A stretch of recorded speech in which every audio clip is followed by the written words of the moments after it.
How to use Viggle AI for beginners. So once you're at the Viggle.ai webpage, you need to sign in. Let's just do that and just continue with your mail. Now the main thing about Viggle AI is that it can take a picture that you upload to it, a character, and then make it do stuff from a motion template. So for example, let's do mix. Let's pick a character image. We can upload this file. There you go. And now we can import a video for the motion video, or we can just search through the library. Let's do this one.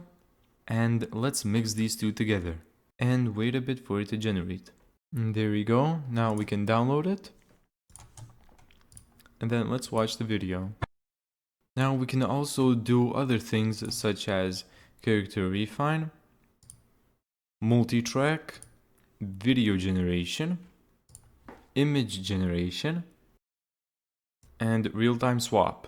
This is basically what those VTubers use. Also, as you can see, we have 4 free mixed videos left. You can upgrade it from here. Thank you so much for watching this video.